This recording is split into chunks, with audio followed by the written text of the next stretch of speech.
Welcome everybody, TK Homes, TK Academy.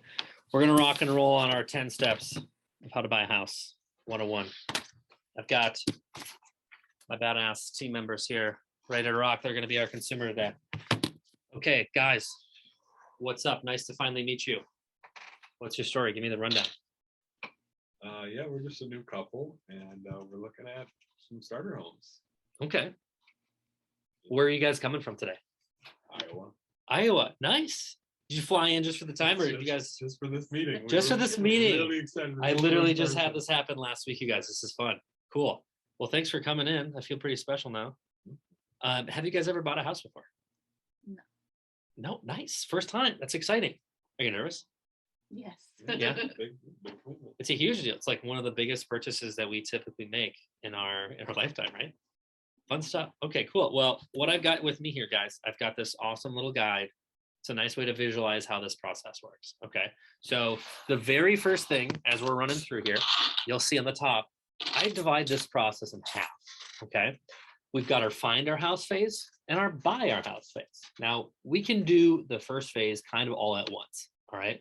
We can be getting pre-qualified, which is speaking to a lender, picking some programs, stuff like that. Then we have partnering up with an agent who you feel is going to do a good job representing you and fighting on your behalf.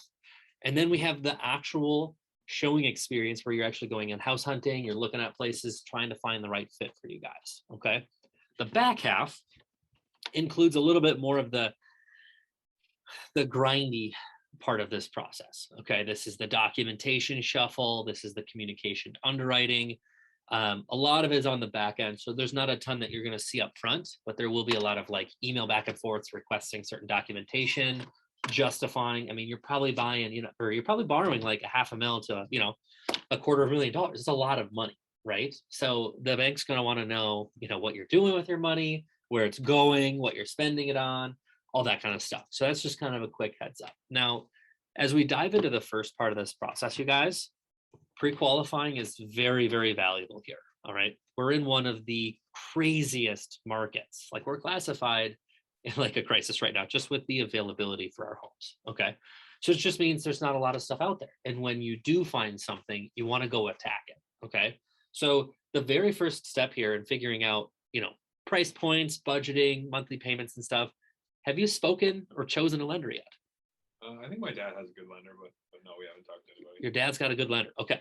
Do you know much about the lending side? Do you know how like a mortgage works? Do you know like what you're looking for? I guess not. Okay. So this is typically where I tell people there's 3 different types of lending here, guys. Everybody might have, a guy that they know or somebody that's in mortgage or something like that. In this market right now, it's very crucial to have somebody that's good, that has good communication and is communicable in terms of listing agents will be communicating with these individuals. When you're fighting on your behalf, in terms of getting your offers accepted, you need somebody that's going to be able to justify your offer and just tell them how good of a borrower you are. Okay. So the 3 different types of lending, you guys, is I'm going to do it from ease and convenience down to like getting the best deal. Okay. The very first one is all of your local banks. Everybody knows them, your Wells Fargo's, your Chase, the big box store banks, right? They're catering to a convenience factor. You open your bank account, you can see your mortgage, your checking account, everything that you have open with them, your credit cards. It's super convenient. However, they're working Monday to Friday, 8 to 5, traditionally. Hard to get a hold of them outside of those hours. So that kind of hinders communication quite a bit. Their closing costs are a little bit higher as well because of the hierarchy that their business runs on, the classic corporate pyramid scheme. The next level, you guys, is going to be your membership-based programs, your credit unions, your Wings Financials, that kind of stuff, where they're membership-based. They'll give you discount credits towards closing costs. They still operate on business hours, though, right? So it's a little bit tougher to get a hold of them. They might save you some money, which is also nice, but it's a decent middle ground option, okay? The last option I typically encourage people, you guys, is called a broker. So they are not Monday through Friday. All they do is home loans, right? So they're doing refis and purchases all day long. So they have the best programs. They're not Monday to Friday, right? So you can get a hold of them pretty much anytime within their own operating hours, right? If you're calling them at like 1 a.m, they might not answer, but you have a much higher likelihood of getting them outside of work hours because of their customer service orientation. Okay. And that they also have typically cheaper closing costs. Okay. Some of them own their own company. It's like a broker. Some of them are a broker company. Some examples would be like a Fairway Independent Mortgage, an AMEC, a Bell Bank Mortgage. They operate a little bit more on that. And then like your Refine Lendings. So it's a corporation that just does home loans. On the flip side, those individual brokers that own their own company, they don't have the hierarchy. So those end up being the cheapest. Based on your own buying habits, guys, on past like products and stuff, what type of environment do you envision being the best fit for your family in terms of recommendations? Broker sounds nice. A broker sounds better. You like customer service. You can call them up anytime with questions, that kind of thing. Okay. I've got a guy, Mike. He's picture perfect for you guys. He'll be a great job. If you're looking for the best customer experience, I've kind of done all of the work in terms of interviewing. I've met with hundreds of lenders, you guys. It's insane. So if you're looking for the best experience, that's who I recommend. I use him on my own personal purchases as well. So I don't recommend somebody I don't personally use. So I'll connect you guys together after this via group text, but he'll be able to button that up for you. In terms of expectations, guys, he's going to need 3 initial documents to get you guys kind of a ballpark where you guys are going to want to be at in your happy place for your price range. Bank statements, pay stubs, and tax returns. If you can button all that up and get it over to him, he'll be able to fire something over to you guys pretty much right away. All right, that's going to be a good job for budgeting. Another step past that, you guys, if you want some spreadsheets on where payments are going to be at in terms of like budgeting and getting your happy price window, just ask the question. He can fire it over right away as well. Once you've kind of buttoned up your pre-qualification, you guys, you can pretty much see anything whenever you want, right? You've got some places over in X location. You want to go see 123 Banana Street. The process typically works like this. You see it, we need to get in right away. Okay, if you want to have the best opportunity to get into a home that you like, speed to action is going to be your best friend. Right after that, it's going to be decisiveness. If you can cover those 2 things, you will be successful in this industry.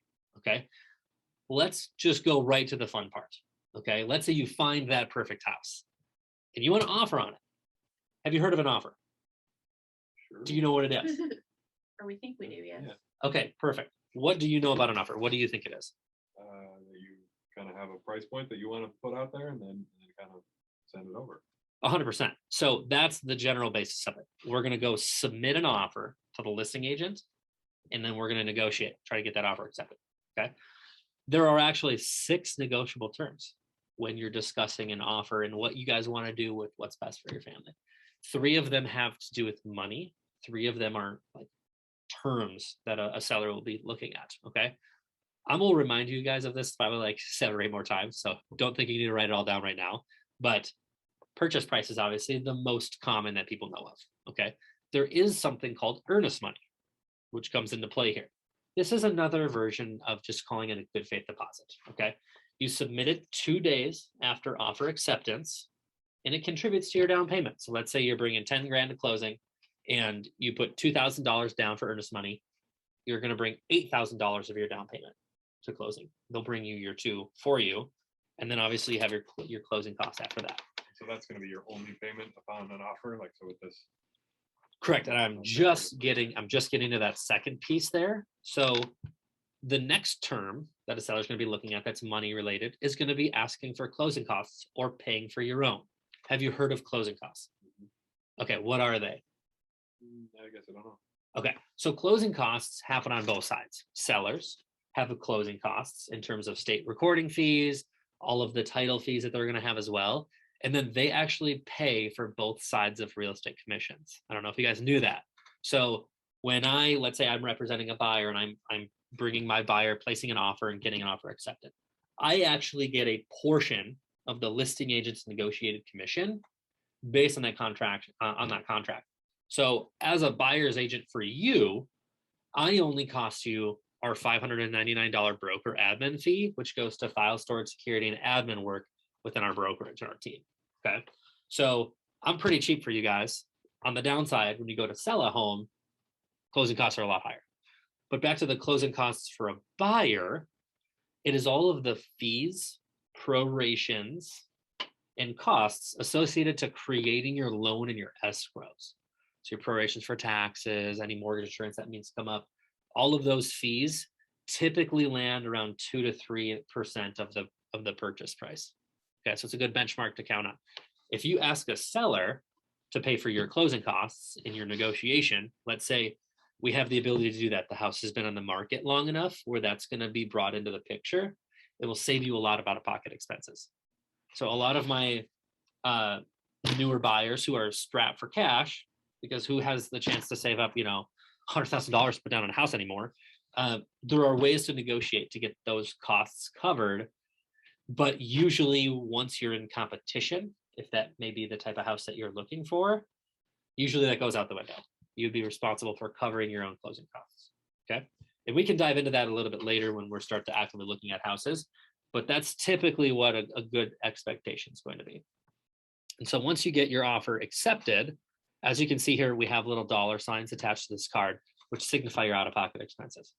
One of the next parts of negotiation, or the back end terms, is inspection period. If you get into competition, some buyers are having more success getting their offers accepted by waiving their inspection. When it comes to this, you guys, I can do just about an entire inspection myself. So you'll know what's going to come back, but some people are not comfortable doing that. And I fully support that. If you want to waive your inspection because you're comfortable in the shape of the home, you have the right to do that. And it does strengthen your offer quite a bit. Okay. After that, your percent down will signify how strong of a buyer you are. Okay. If you're doing 5% down, which is the most common first-time home buyer program right now, is a 3 or a 5% down. That signifies what your strength is as a buyer. Okay. The very last thing, you guys, is your contingencies. Are we doing financing contingencies? Are you contingent upon the sale of a home? These all weigh into your offer strength as well. So once you've kind of buttoned up your 5 or 6 negotiable terms based on that, and the last one's close date. So the length of time in which it takes to fund your loan averages 35 to 45 days, guys. That's pretty standard. Okay. Some sellers want to push it out because they maybe need to find a house. Some people want to go as quickly as possible because they moved out already. So that's just a kind of a good idea to kind of keep in the back of your mind. Once you get past these points, you guys, and you get your offer accepted and both sides have signed the papers, this is called an executed purchase agreement. This means your offer has been accepted. Okay. It's written in stone. You have the opportunity to buy the house. I say that opportunity because you go into what's called an inspection period, or if you've waived it, you'd go right to the appraisal period. Okay. But in an inspection period, you have 4 options. Okay. Let's say there's nothing wrong with the house. Looks spick and span is perfect. You can proceed as planned. Option number 1. Number 2 and 3 are kind of coinciding. You can ask for money for repairs. If something came back in the inspection and you don't trust them to fix them, you can ask for money. The flip side is obviously to ask them to hire a licensed contractor or professional to repair and remedy something that we had found. And then you do that prior to closing. So it's done before you move it. Pretty valid. The 4th option is, let's say the roof is falling down, the furnace is blowing up, half the house is torn to pieces, right? You can cancel without any repercussion and get your earnest money back. Okay, as if nothing had happened. Essentially, the expense you've now taken on is an inspection. It's usually $500. If you want to add in extra stuff, you can certainly do that. If you want to add in radon, it's like $100, $150. If you want to do a sewer scope, it's around the same. You can add as many inspections as you want during that period. That period typically lands 5 to 10 days. So you have that length of time to kind of do all that stuff up and then send any requests over during that time.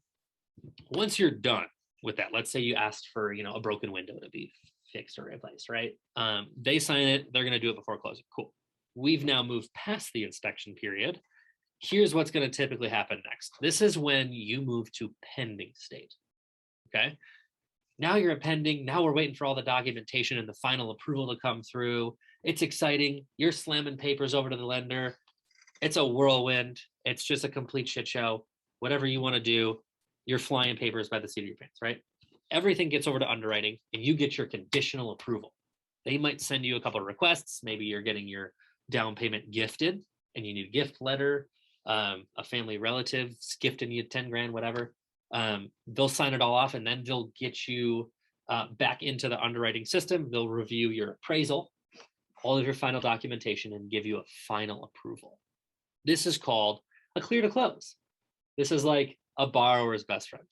It's also a lender's best friend and an agent's best friend, because then all you need to do is show up to closing, which is where you bring the rest of your down payment and any closing costs that you need. That's the last little dollar symbol. You get the keys, you sign your papers, you're done. The house is yours. You can burn it down if you want. Don't recommend that though. Probably avoid that part. But anyway, that's the process in a nutshell. Okay. It sounds crazy and busy and a lot of stuff going on. That's why we've created this card. So as we progress through this process in person, it's much slower. You'll know exactly what's going on at all times. Okay. Any questions or curiosities about the process as a whole? So for the money part, so the Yep. offer accepted, Uh-huh. the money is just referring to it earnest money. Or is there any Correct. other? It's like your fees? good faith deposit. Yep. So traditionally speaking, it's 1% of the purchase price. Okay. Let's say you're looking at $300,000 houses. You put $3,000 for earnest money on there. If you're in competition, sometimes you can increase that value to make your offer look stronger. The money you're putting on the line is technically nothing as long as everything you're doing is pertaining to the timelines in the contract. If you start removing those timelines, for instance, an inspection period, the only way you would lose your earnest money, or in other words, the seller would retain that, is if you choose for no reason to cancel outside of any contract period, or you just choose not to show up to closing. It's like, I don't know this anymore. They're keeping your earnest money for costs and damages. All right. Great question. And then, so for the inspection, are you just paying for the inspection? Does the appraisal cost money? Where does the money go Absolutely. in there? I put them both at the same time. Both are going to be expensed on your behalf. One of them is done up front. One will be done when for instance, the appraisal piece can be done a few different ways. Sometimes there are credits done at closing for appraisal. Traditionally speaking, most of the lenders I work with, they'll just take your card number and then purchase the appraisal via the bank to be as efficient as possible. Because nowadays there's a lot of delays. They don't want to hold any of that up so that we can keep your closing on track. So if it falls through, am I still on the line for the appraisal cost? If the appraisal happens, yes. And how much is an appraisal cost? It varies depending on lender. 500 to 650 bucks, I believe, is the most common. Yep. Phenomenal questions, guys. What else do you have? So documents for underwriting, like Sure. how is that process? Like, is that part of that 30 to 45 days, or is that Yes. a lot of waiting? Like, what's going on in that closing period? Correct. So the timelines here, traditionally speaking, we can go over this a few different times, but this find your house phase can take any variety of time. We can go from this meeting to a house and you can buy it in an hour, or it can take you a year, sometimes even 2 or 3, depends how picky you want to get. Okay. This back half of the process, the purchase your house phase, is very standard, from 35 to 45 days, sometimes 60 days, depending on what the sellers are looking for. But that is a locked period of time. And the majority of the time, you will be communicating with either the lender, the agent, or the title company who helps you sign your papers. You'll be communicating with them almost daily, if not every other day, in terms of either needs, progress, status updates, stuff like that. So from an agent perspective, this period, the second period, is mostly just kind of communication. Like, there's not much that you really have to do. Incorrect. So close. So a lot of the work done on the back end is more managerial, making sure everything stays on track. A lot of the stuff you don't have the power to change anything. It's a matter of, we are dealing with, if in the purchase side of things, we're dealing with handling the communication between the listing agent, making sure everything is on track, making sure every piece of the puzzle is done in the timeline it needs to be done to keep track of closing. For instance, if you're looking at final approval, there are certain requirements by state law that when you go from final approval, there is a set number of days before closing can happen legally. Okay. Once you go from, let's just say, the inspection period and negotiations that happens there, handling the appraisal, receiving that contract back. Let's say the appraisal comes back low. Then we have another problem on our hands. I have to re-enter negotiations, or if we had an agreed amount between the appraisal value and the contract price, I need to handle that as well. So most of the interaction is actually not done between you and I. It's done between myself and the listing agent and handling all of the in-between factors that can go awry because contracts outside of the inspection period, in other words, the pending state, there are a lot of moving pieces that can throw a deal off.